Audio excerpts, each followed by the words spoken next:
So Anthony Joshua knocks out journeyman Jason Gavern in the third round.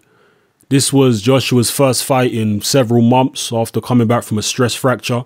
He was the heaviest he's been so far in his career, and he did look it. He did look more bulky and chunky than he's looked previously. Obviously still chiseled and muscular, but I think he's added a bit extra muscle, because sometimes when people suffer from bone injuries, they're always advised to try and strengthen the muscle around the bone, which often involves doing weights. And Anthony Joshua already likes weightlifting, so he's added more bulk there and more muscle. And I think he did look a bit slow with the extra bulk, to be honest with you. I don't think he looked as sharp or quick as normal, but he was just taking his time. He was very poised. It's just a journeyman he's in there with, basically target practice.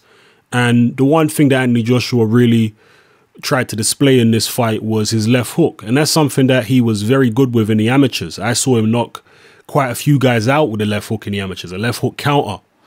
And he's good with that shot, and he tried to go with that shot in his fight. He was actually doubling it and tripling it up at times.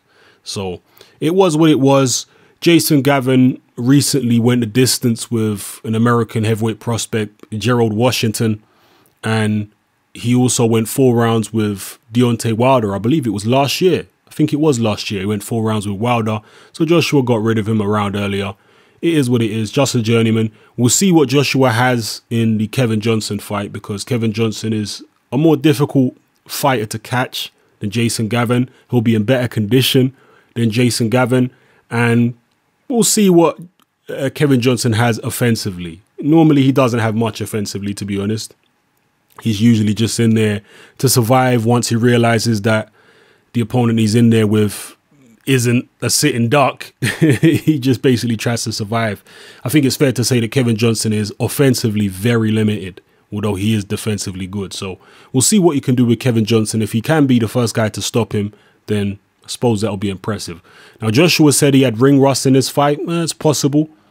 And also he was saying that, what was he saying? Yeah, he said he had ring rust in the fight, and also he was dismissing the idea that he hit Jason Gavern while Gavern was on the ground. Now, Anthony Joshua does have a mean streak, which is something I always like to see in fighters.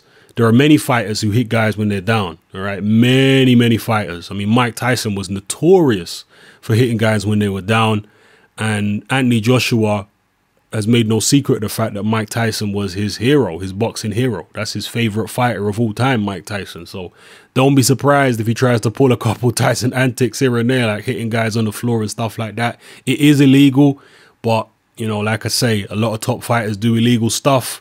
And, you know, the fact that Joshua denied it, I mean, I don't know what to make of that. It's a bit odd, you know, but he did do it, and he's done it before. Tyson Fury's done things like this. As I say, Mike Tyson's done it. Many top fighters, Sergey Kovalev, have done things like this. So it's good to see a fighter with a mean streak, but it is illegal tactics, and he's going to have to watch that, certainly as he moves up into more significant fights, because he could end up getting himself disqualified for doing stuff like that. It's not really needed, but it is what it is. Drop your comments below. Let me know how you felt about this performance from Anthony Joshua, and how do you see the Kevin Kingpin Johnson fight going, and we'll discuss where Anthony Joshua can go and how quickly they can progress him after that Johnson fight, because that's really going to tell us everything we need to know, or at least answer a few more questions and tell us a little bit about where he's going to go in the short term. So yeah, let me know how you feel. It's your boy